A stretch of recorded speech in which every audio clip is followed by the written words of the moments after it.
बहुत महत्वपूर्ण जो पीसी करने का एक फैसला लिया, उसमें कुछ ऐसी चीजें हैं जो समाज में आगे आना चाहिए। जो कुछ ऐसे व्यक्ति होते हैं हर देश में, स्टेट में, हर संस्था में, हर समाज में, जो किसी न किसी रूप में कहीं न कहीं, चाहे वो थ्रेट के माध्यम से, चाहे गलत वर्डिंग से, समाज को कहीं न कहीं दबाने की कोशिश करते हैं। ऐसे ही एक मेरे सामने एक बड़ा वाक़या हुआ जो हमारे यहाँ पीछे ग्राउंड में किसान सम्मान समारोह संत महाराज रामपाल जी का हुआ, जो हमारे जिला झज्जर के सभी सरपंचों ने, सभी नंबरदारों ने, गणमान्य व्यक्तियों ने उनके परिवार को बुला के उनका सम्मान किया। वो सम्मान क्यों किया था? वो सम्मान इसलिए किया था कि जो किसान के ऊपर एक बहुत बड़ी आपदा आई थी, और वो आपदा इतनी बड़ी थी, उसमें सभी लोगों ने मिलके इस आपदा से निपटने का काम किया। उसमें हमारे जैसे जनप्रतिनिधियों ने भी जितनी हमारी अपनी खुद की औकात थी उतनी अपनी जेब से भी, सरकार से भी और प्रशासन ने भी खूब मदद की, सभी ने मदद की। पर कहीं न कहीं जो बजट का एक अभाव होता है, वो बजट ना होने की वजह से भी अधिकारी भी ऐसा महसूस कर रहे थे, जिसके लिए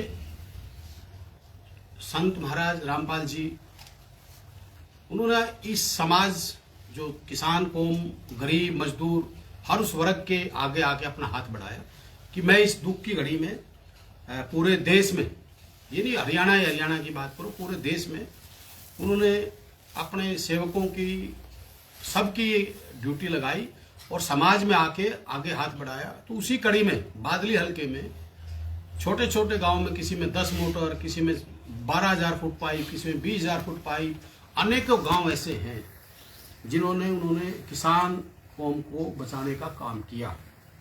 उसके साथ साथ गरीब व्यक्तियों के मकान गिरे, जैसे हमारे बादली हलके में 300-400-500 मकान ऐसे हैं जो तुरंत प्रभाव से उन्होंने बढ़ाने का काम किया।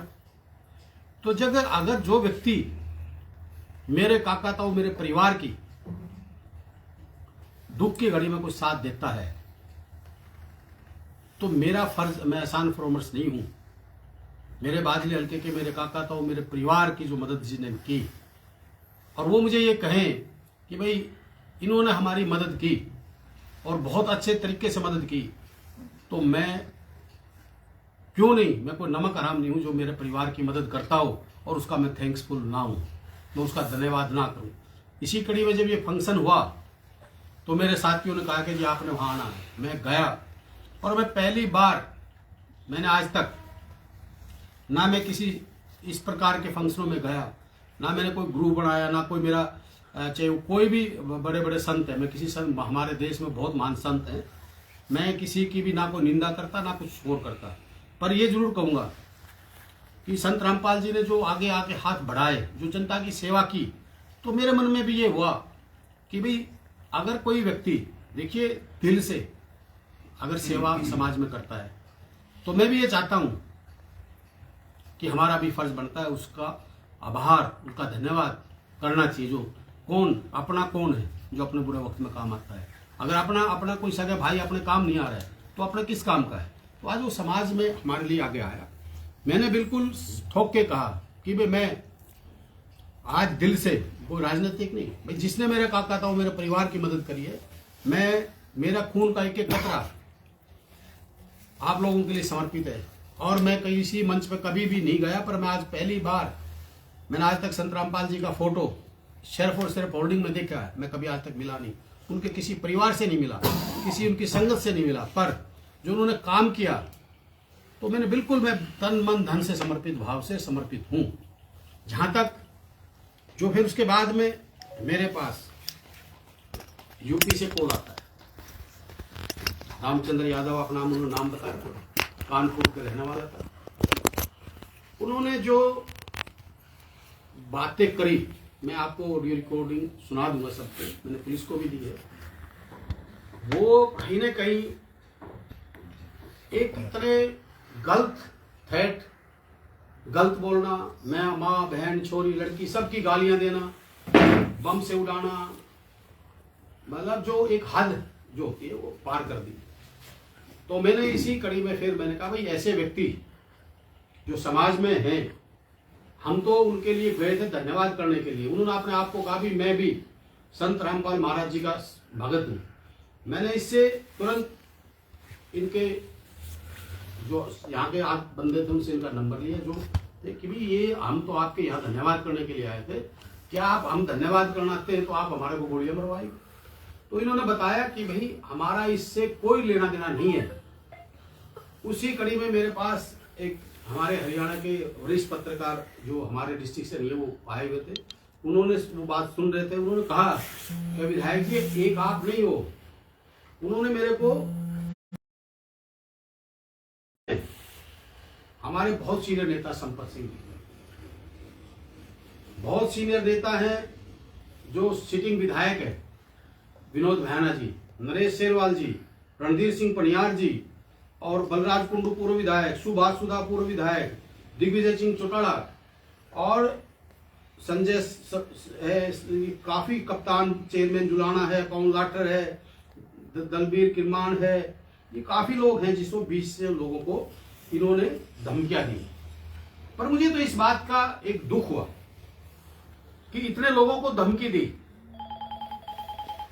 इतने लोगों को गलत बोला। अगर ये जिस दिन पहले दिन किसी व्यक्ति को, मुझे नेताओं से भी इस बात से मुझे बड़ा पीड़ा हुई कि देखिए मुझे अपने जनप्रतिनिधि होने के नाते मैं बारहवीं हल्के की जनता का बेटा हूं, उनका खून हूं।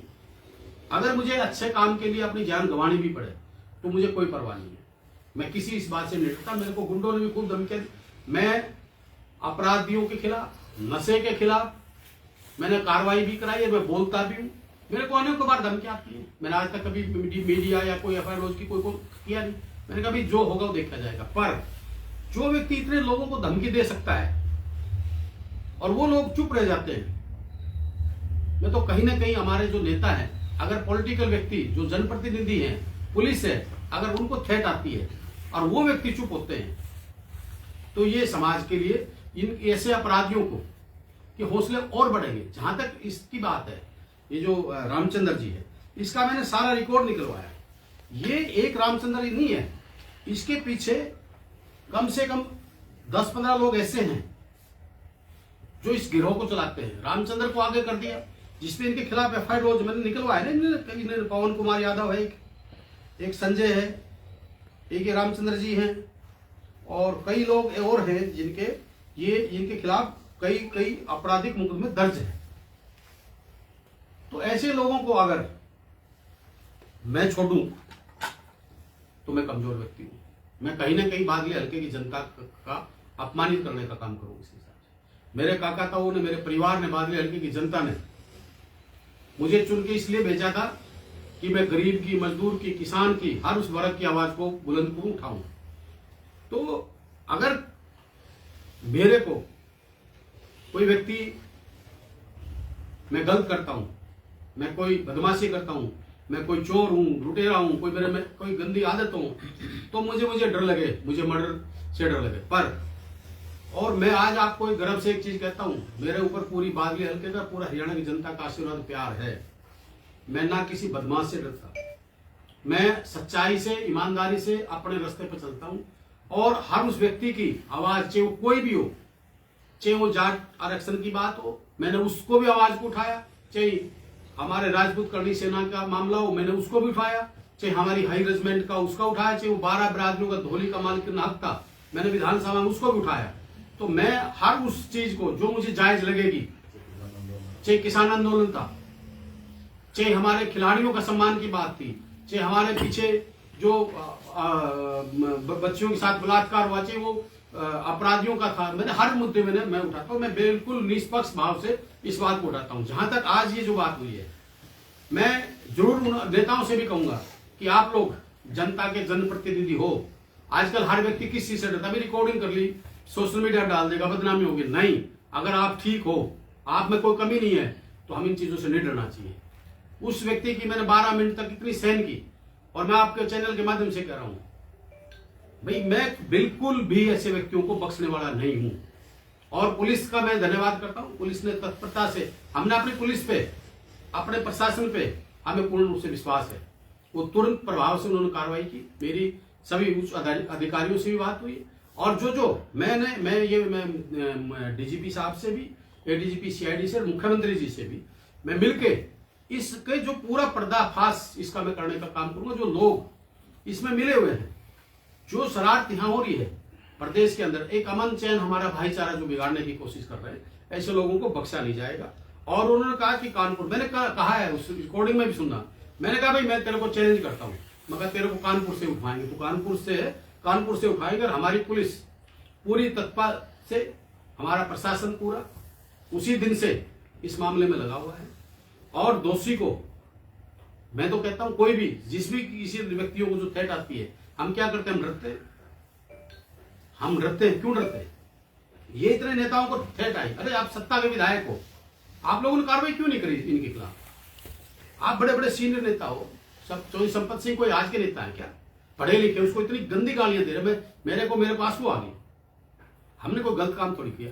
मैं कह रहा हूं, मैं जहां पे संत रामपाल जी जो अगर अच्छे काम करते हैं, तो मैं कह रहा हूं, मैं पूर्ण रूप से आज भी कहता हूं समर्पित हूं तन मन धन से। मेरे काकाओं की, मेरे भाइयों की, मेरे इलाके की, मेरे प्रदेश की कोई भी व्यक्ति, मैं राजनीतिक से ऊपर उठ के कहता हूं, अगर कोई भी व्यक्ति अच्छे काम और समाज सेवा की बात कर, भाई संत महात्मा तो बहुत है, मैं किसी को नहीं करता हूं, पर हमारे किसान पे आपदा आई तो उन्होंने हाथ बढ़ाया आगे, उनकी गरीब की, किसानों की, मजदूरों के मकान तक बनवा रहा है, ब्याह शादियां भी कर रहे हैं। तो भाई मैं तो आत्मा सो परमात्मा, मैं भगवान को मानने वाला व्यक्ति।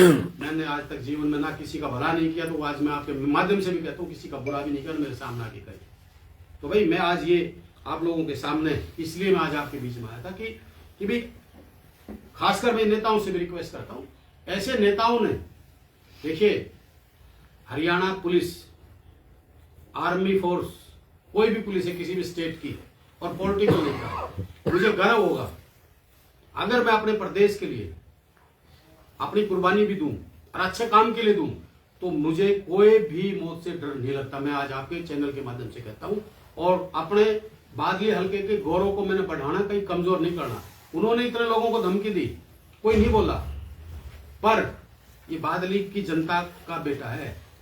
मैं ना अपराधी को, ना अपराध करने वालों को, ना नशाखोरी वालों को, कुलदीप इनका बेटा, इनका खून बिल्कुल बर्दाश्त नहीं करेगा। और मैं किसी एंगल से इन लोगों से, ना इनकी धमकियों से डरता, ये तो बम के किसी चीज से भी, मैं स्वतंत्र आदमी हूं, अकेला भी चलने वाला व्यक्ति हूं, मैं जनता का हूं, मैं किसी बात से नहीं डरता। तो आज मैं इसीलिए आप लोगों के, क्योंकि मेरे पास बार बार फोन आते हैं, मैं यार हर आदमी को स्टेटमेंट देने की जगह मैं आप सबको अपनी खुल की ब्रीफिंग दूं।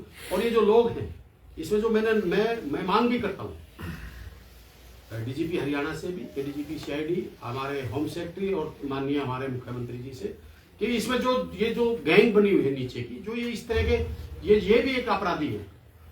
जैसे ये जो गैंग जो धमकियां दे रहे हैं, ये भी एक अपराधी है।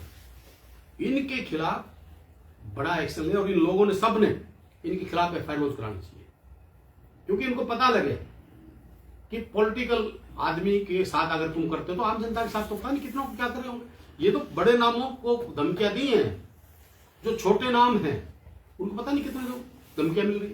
और मैं तो हर उस व्यक्ति को कहता हूं, जो कोई भी किसी प्रकार की धमकी देता तो सामने आना चाहिए, डरना नहीं चाहिए। भाई माँ तो जन्म में एक बार देगी ना।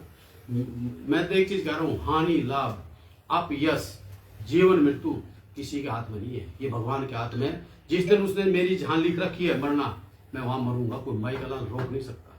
जिसके हजारों लाखों सिक्योरिटी थे, वो तो भगवान ने जहां लिखी है। तो मैं सबसे ये कहता हूं कि ऐसे लोगों को ना बर्दाश्त करना चाहिए। मैं तो करता नहीं भाई, मेरे पे तो बादली की जनता ने मेरे को यहाँ भेजा है, और बादली की जनता की आवाज बन के भेजा है। तो मैं अपने कहा कहता हूँ, मैंने तो जनसभा में भी कहता हूँ, हर आज भी कहता हूँ, भाई मेरे को जो बादली की जनता ने ये इज्जत की पगड़ी बांधी, मैं अपने कहता हूँ, कहता हूँ मेरी गर्दन कट जाएगी। इस पगड़ी पे ना कभी कोई लांछन लगने दूं, ना कोई दाग लगने दूं, और ना इस पगड़ी को झुकने दूं। ये मेरा सर, इस मामले पर पूरी मीडिया आपके साथ है, और आपके हम व्यक्तित्व के भी हम धनी हुए कि एक अच्छे जनप्रतिनिधि के तौर पर आपने अपना आपा नहीं खोया। तो क्या ये हम मान के चले, इतने बड़े बड़े लोगों को धमकी थी, वो डर गए, कुलदीप नहीं डरे? और क्या आगे कुलदीप इतना कलेजा रखते हैं कि आगे संत रामपाल जी महाराज का इस तरह का प्रोग्राम होगा तो क्या आप जाएंगे या दूरी बना लेंगे आप डर कर? देखिए ये स्पष्ट कीजिए। देखिए पहली बात तो मैं आपको एक स्पष्ट कर दूंगा, कहीं ना कहीं मैं इस बात को बिल्कुल कहूंगा कि वो डरे, मुझे शायद वो मुझे गाली बके या मुझे कुछ कहे, क्योंकि जो व्यक्ति जनप्रतिनिधि हैं उन्होंने नहीं रहना चाहिए। उन्होंने खुलेआम, एक चीज है ना, अगर पुलिस और नेता जो चुने हुए जनप्रतिनिधि हैं अगर वो डरेंगे तो फिर, और रही बात ये संत रामपाल जी के अगर ऐसे काम चल रहे हैं तो मैं 1001% पूर्ण रूप से जाऊंगा। मैं किसी के ना भय से, ना दबाव से, ना धमकियों से, किसी भी उससे मैं डरने वाला व्यक्ति नहीं हूं। अगर मेरे काका ताऊओं के लिए, मेरे परिवार के लिए, मेरे समाज के लिए, मेरे प्रदेश के लिए कोई भी व्यक्ति अगर अच्छा काम करता है, मैं संत रामपाल जी महाराज की बात नहीं करता, कोई भी व्यक्ति अगर अच्छा काम करता है तो मैं हर उस व्यक्ति के प्रोग्राम में जाने के लिए हूं। मैं जाऊंगा जहां जो मुझे कोई मेरी काका ताऊ, मेरा परिवार मेरी ड्यूटी लगाएगा तो पूर्ण रूप से मैं जाऊंगा। व्यक्तिगत किसी से बात हुई आपकी इन लोगों से, बड़े नेताओं से? नहीं, मेरी एक दो से हुई है, पर मैंने उनको कहा, एक दो लोगों से मेरी हुई बातें, मैंने कहा आप लोग इतने बड़े नेता हो, इतने बड़े परिवार से हो, आप लोगों ने ऐसे लोगों से नहीं डरना चाहिए। हमारे नरेश शेरवाल जी हमारे जो विधायक है कांग्रेस के, उसके साथ भी अरे वो बेचारा ठीक है, शरीफ है, अच्छा व्यक्ति है, उन्होंने धन्यवाद किया। उन्होंने तो विधानसभा में धन्यवाद किया था कि भाई संत रामपाल महाराज जी ने अच्छा काम किया है, तो उसको के साथ भी वारदात करने की कोशिश कर दी। ऐसे लोगों को तो मैं कह रहा हूं कि ऐसे लोगों को मतलब जबरदस्त तरीके से इलाज करना चाहिए। आपने भी संत रामपाल जी की जानकारी दी कि अच्छे काम हो रहे हैं उनके खिलाफ जो आपराधिक मामले दर्ज हैं, एक समय में पूरे प्रदेश में अराजकता माहौल उनके कारण हो चुका था, तो उनके खिलाफ जो मामले दर्ज हैं उनका भी आप किस तरीके से देखते हैं? देखिए, जो केस कोर्ट में चल रहा हो, मुझे नहीं लगता कि उस मामले में मैंने कोई ना टिप्पणी करनी उचित नहीं है, और ये प्रदेश की और देश की कोर्ट है। मैं एक चीज जरूर कहता हूं, आत्मा सो परमात्मा, देर हाने नहीं, सच्चाई की कोई भी हो जीत जरूर होती है। सर, आप किस तरह की कार्रवाई चाहते हैं इस मामले में? कई बार हम ऐसा देखते हैं कि नेता बहुत बड़ा दिल दिखाते हुए कई बार माफ कर देते हैं, कई बार, या इस मामले में कड़ी कार्रवाई होनी चाहिए? और क्या एफआईआर होगा इस मामले में? देखिए, माफ करेगी तो बादली हल्के की जनता करेगी, और बड़ा दिल दिखाएगी तो बादली हल्के की जनता दिखाएगी। अगर बादली हल्के की जनता उसको माफ करेगी तो माफ कर दो। अगर उसको बादली हल्के की जनता, मैं बादली हल्के की जनता की तरफ से बोल रहा हूं, उन्होंने मुझे यहाँ चुन के भेजा है, उन्होंने देखना। पर मैं जरूर ये है कि उसने शायद ये सोचा कि औरों को धमकियां दे दी, कुछ नहीं हुआ, मैं भी बावली धरती का आदमी, मैं भी बादली का बेटा हूँ। इस बादली हल्के की जनता ने बहुत आशीर्वाद दिया है, और मैंने मौत को तो बहुत बार नजदीक से देखा, मैं तो 10 बार देख लिया चीजें। जब दुनिया एक रात में 50-50 पेशेंट आईसीयू में थे और 48 नौजवानों की डेथ हो रही थी, मैं जिंदा आया हूँ, तो जब उसने मारना होगा वो वहां पे मार सकेगा, जिसने मारना वो मार देगा। मेरे पे लोगों का आशीर्वाद है, और अगर मैं अपनी बादली हल्के की जनता के, अगर मैं कहीं कंप्रोमाइज किसी गलत चीज से करता हूं, तो मैं आज आपको एक दिल से कह रहा हूं, भगवान को साक्षी माने कह रहा हूं, मैं अगर किसी गलत बात से समझौता करता हूं तो मैं बादली हल्के की जनता के हाथ और हुकूक को बेचता हूं। क्योंकि जनप्रतिनिधि, देखिए मैं सबके लिए नहीं कहता, जिसके किसी को पता नहीं मुझे मेरे बारे में कौन क्या करता होगा, पर मैं आज आपके सामने एक चीज कह रहा हूं कि कोई आदमी ये कभी जीवन में ये कह के दिखाओ भाई मैंने किसी का बुरा किया, मैंने किसी के 2 पैसे खाए, किसी से ऐसा भी बोल रहा हूँ, किसी से उल्टा बोल रहा हूँ, मैंने कोई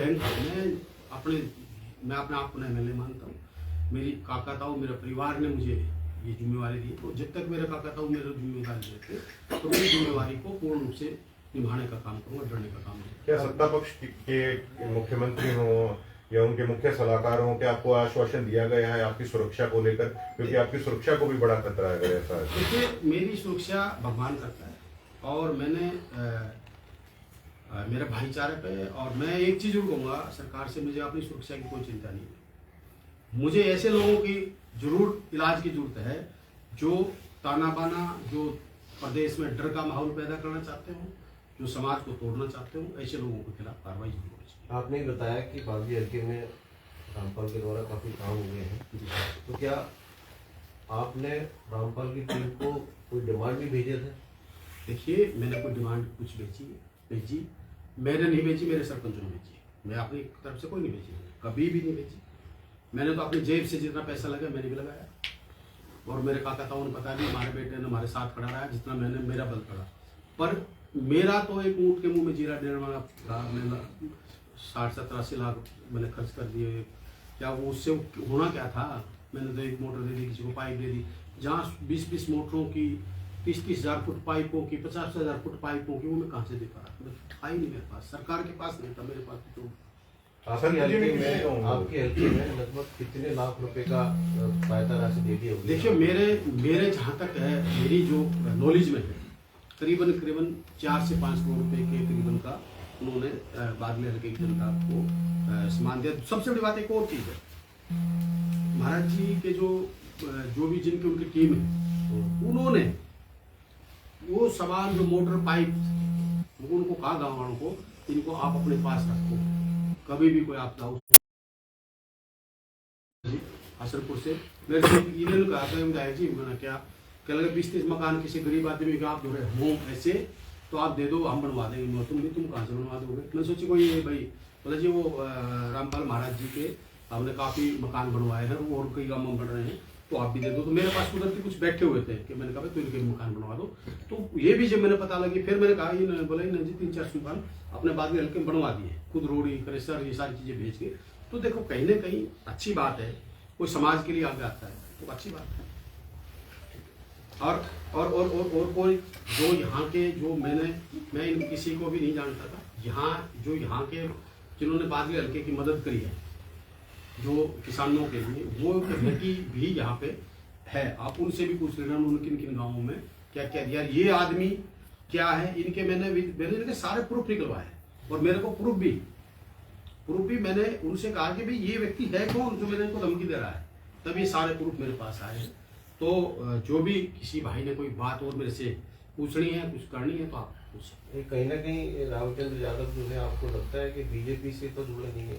नहीं, ये किसी पार्टी से जुड़े नहीं, इन्होंने बीजेपी को भी गाली दे रहा है, ये तो बीजेपी को भी गाली देते हैं। सर, इंटरेस्ट कई बार ऐसे हो जाता है ना, जैसे आप पहली बार यहाँ पे मंच पे गए हैं, जज्जर के बीजेपी के भी नेता यहाँ पर थे, उनके पास किसी के पास फोन नहीं आया, केवल आपके पास ही आया, तो क्या इस क्षेत्र में ऐसा हो सकता है कि कांग्रेस को टारगेट किया जाए? नहीं, ऐसा नहीं हो सकता कि वो मेरे को टारगेट करे, कांग्रेस को टारगेट करे। वो करा उसको, वो मुझे नहीं पता, पर क्या पता उनके पास भी आई, वो ना बताते हो तो वो बताएं। मैं कह दूँ भाई हाँ नहीं आई, ये नहीं आई। देखिए क्या होता है, राजनीतिक है ना, एक ब्लेम की। मैं छोटी राजनीति नहीं करता ना, मैं कभी किसी को। विधायक जी, जब से ये घटनाक्रम हुआ है उसके बाद से लेकर अभी तक पुलिस किस तरह से काम कर रही है, और अब तक आपको क्या अपडेट दिया गया पुलिस के स्तर पर? देखिए जी, FIR दर्ज होने के अलावा देखिए जी, मेरे पास परसों DCP साहब का फोन आया था। DCP साहब ने अपने इंचार्ज हैं STF के, उनकी ड्यूटी लगाई है, उनकी टीम को वहाँ रवाना किया हुआ है, और कल सदर थाना से वो सब इंस्पेक्टर वो भी आए थे, तो वो भी हमारे PA के जिसके उनके भी बयान और भी जो करके गए हैं, और उन्होंने मेरे को जो बताया वो ये बताया कि हमारी टीम में हमने यहाँ से रवाना कर दी और हम जल्दी इसको पकड़ के लेकर आएंगे। आपकी दिनचर्या में किस तरह से बदलाव, सिक्योरिटी में कोई बदलाव, या कोई आपने अभी कुछ करा? नहीं, ना मैंने कोई सिक्योरिटी में बदलाव किया, ना कोई दिनचर्या में। देखिए, मैं पूर्ण रूप से उसी तरीके से जो पहले काम करता था, आज भी वैसे काम करता हूँ और आगे भी वैसे काम करता रहूँगा। ये एक बड़ी खामी थी बीजेपी की, संत जी ने पाइप दिए, चलो ठीक है, लेकिन क्या ये खामी नहीं बीजेपी सरकार की कि संत ने मदद की, प्रशासन और गवर्नमेंट पूरी तरीके से फैलती इस मुद्दे पर? देखिए, इसमें इस मुद्दे को विधानसभा में उठाते भी है, एक चीज और बता रहा हूँ आपको, ये एक बड़ी आपदा थी, और मैंने इस मामले में कई बार मंत्री से बात करी, अफसरों से बात करी, बजट का अभाव था। मैं आज इस चीज पे भी राजनीतिक नहीं करना चाहता, क्योंकि आज ये लड़ाई है दूसरी। इस मुद्दे पे हम किसानों वाली उस बात पे, सरकार की उस बात नहीं है। आज बात है मेन जो ऐसे अपराधियों पे। आज मैं इसको कह दूं कि सरकार में आज यहाँ पे कोई राजनीतिक बात नहीं, सिर्फ मैं आज सरकार से यही मांग करता हूँ कि जो ये व्यक्ति है, जो ये एक व्यक्ति नहीं है, इसमें बहुत व्यक्ति हैं इस चीज में इतने व्यक्ति हैं, इसको एक इसकी औकात नहीं है इतने लोगों को धमकी देना। इसके पीछे जो लोग हैं, इसके पीछे जो जयपुर में एक बार मेरे पास जयपुर से भी कॉल आया, कोई पवन कुमार है, इसके पीछे जो लोग हैं उन सबको करना चाहिए। FIR एक की दी है या बाकियों की भी दी है? नहीं, मेरे पास तो धमकी तो एक की आई ना, तो मैंने उसके पर इसमें ये है कि एक व्यक्ति की आवाज नहीं है ना ये। सर कोई डिमांड वगैरह भी की या नहीं। जाने के लिए मना किया उसने नहीं, आपको? नहीं, मेरे से उन्होंने क्लियर मैं बता दूं, शुरुआत में उसने 2-3 बातें करी प्यार से, ये से बात करी, फिर उसने मतलब सिवाय गाली, हाँ उन्होंने कहा कि भाई जितने साले बीजेपी के नेता है और ये कांग्रेस के हैं, इनको सबको बैठा के बम से उड़ाओ। उन्होंने जो बातें कही मतलब लूज टॉक, ना कोई पैसे की डिमांड। ये वेरी बिग थ्रेट, बम से Yes. उड़ाने की धमकी शायद Yes, पहली बार किसी absolutely. नेता को मिली हरियाणा में। वो तेरे को वही कानपुर से आशा माँ बाप का खून है, तू उसको वही रहना, कि तू गुंडा है। मगर मेरे पास मेरी पुलिस पूरा हुआ ना, मगर मेरी पुलिस तेरे को उठाएगी, हमारी जो हरियाणा के मैंने यार एक चीज और भी है ना, तो हम हमारे कोई प्रदेश की पुलिस को यूपी से कम है, तो मैंने कहा उठाएगा, हमारी पुलिस गई हुई है और हम 101% उसको उठा के और उसका इलाज करने का काम करेंगे, उसको सलाखों के पीछे भी जाएगा, उसको जो इसमें षड्यंत्रकारी है उनको किसी को मैं मांग भी करता हूँ, बख्शना भी नहीं चाहिए। क्या आपने सीएम से बात करी इस मामले में एज ए पर जनप्रतिनिधि प्रदेश के देखिए- विधायकों में से एक हैं? देखिए, मैंने माननीय मुख्यमंत्री जी से कोई बात नहीं करी है। मैंने डीजीपी साहब को कॉल किया था, उनसे उनने मेरे शायद मेरी उनसे नहीं, मेरी एडीजीपी सीआईडी से, मेरी डीसीपी से, इन सब से बात हुई। मैं इस मामले को कोई राजनीतिक रूप ना देके मैं वो रूप देना चाहता हूं कि ऐसे लोगों को राजनीतिक रूप देने के बाद क्या होता है, हर व्यक्ति सोचता है कि यार पता नहीं वो क्यों कर रहा है क्या। मेरा किसी से कोई इंटरेस्ट नहीं, मेरा इंटरेस्ट सिर्फ ये है जो व्यक्ति हमारे समाज में थ्रेट देके, भय पैदा करके, डर पैदा करके लोगों को डराने की कोशिश करता हो, और भाई ऐसा बम से उड़ाने वाले हो, तो भाई हमने तो कहा भी तू मेरे सामने आ, मैंने तो कहा भी तू असल माँ बाप का कौन है, तो फोन को बंद मत करना, और भाई मैं तू कहे वहां जाता हूँ उड़ा दो। तो मैं मुख्यमंत्री जी से मिलूंगा, मैं डीजीपी से भी, सबसे मिलूंगा, और पर्सनल ये चीजें मैंने ली हैं इन केस की इनकी, और उम्मीद है कि प्रशासन इस पे अच्छाई से काम करेगा, कड़ाई से काम करेगा। अगर मुझे कहीं ऐसा लगा कि कहीं प्रशासन इस मामले को ढुलाई दे रहा है, फिर हम दूसरे रूप में बात करेंगे। धन्यवाद विधायक। आपने भी बताया था कि रामपाल की टीम से भी आपने बात की थी और उस बंदे को वो नहीं जानते। नहीं, वो जानते हैं सब, अच्छा, ये बैठे उनके जो यहाँ के अपने झज्जर के हैं, जिन्होंने इसमें मदद की है ना सारे बाढ़ में, वो कमेटी यहाँ बैठी है। मैंने पता करा ना भी कौन कौन लोग थे जिन्होंने मदद करी, तो ये लोग बैठे, आप इनसे कोई बात पूछ रही हो तो इनसे पूछिए, सारे बैठे। इस पूरे मामले को लेके आप लोगों का क्या कहना है? कर लेना माइक को। हमारा ये कहना है कोरोफा कमेटी से हैं और झज्जर को प्रतिनिधि करते हैं, यहाँ का रामपाल महाराज जी के अनुयायी हैं। ये सन 14 के अंदर दोबारा आश्रम में गए थे श्री रामचंद्र यादव जी, और वहाँ 3-4 महीने ठीक रहे। उसके बाद ये छोटी छोटी चीजें करने लगे, बैग से कुछ सामान उठा लेते थे। तो इसकी कई शिकायतें वहाँ महाराजियों के पास गई, तो वहाँ इसको आश्रम से निकाल दिया गया। इसके बाद फिर इन्होंने कुछ जो संत रामपाल महाराज जी के नियम कानून थे उनको भी बाहर निकाल दिया गया था। इनके मन में ये था कि भाई पैसा संत रामपाल महाराजों के दान के रूप में जो आता है उसमें से कुछ हिस्सा मिले हमारे को। तो बाहर निकालने के बाद इन्होंने अपनी एक वो कमेटी सी बना ली 7-8 आदमियों ने मिलकर, और वो संत रामपाल महाराजियों की बुराई करते नहीं, लेकिन जो संत रामपाल महाराजियों की कमेटी है, अनुयायी हैं, जो मैनेजमेंट है, उसके खिलाफ बोलते हैं, और कोई भी किसी का फोन मिल जाए उसी को अपमानजनक बातें करते हैं। तो इस प्रकार का ये एक गुंडा राज चला रहे हैं। संत रामपाल महाराज जी की बुराई करते नहीं, उनकी आड़ में संत रामपाल महाराज जी को कुछ नहीं कहते, उनकी आड़ में उनकी कमेटी को, उनके जो फॉलोअर हैं, किसी को भी गालियां देते हैं। आपको भी मिले? हाँ, हमारे को भी वो देते रहते हैं। क्या सर इस मुद्दे पर दर्ज कराई क्या उनके खिलाफ? नहीं, हम तो थोड़ा ये सोच जाते हैं कि भाई चलो हम भक्ति मार्ग के हैं, क्यों टेंशन ली दिमाग में, अपने राम के नाम लेने हैं, कहीं परमात्मा कभी देखेगा जब देखेगा। क्या आप इस मुद्दे पर सतलोक आश्रम, क्या विधायक कुल दिवस के साथ में आप खड़े हैं? अगर जांच में किसी प्रकार की जरूरत होती है तो क्या आप उसमें सहयोग करेंगे? बिल्कुल, क्रोथा आश्रम की कमेटी पूरी विधायक जी के साथ है और बिल्कुल हम इनका समर्थन करते हैं। आप भी बादली हल्के से हैं क्या? हम झज्जर में रहते हैं, यही शहर के अंदर ही। 420 ये सारी चीजें ऐसे क्रिमिनल सारी वो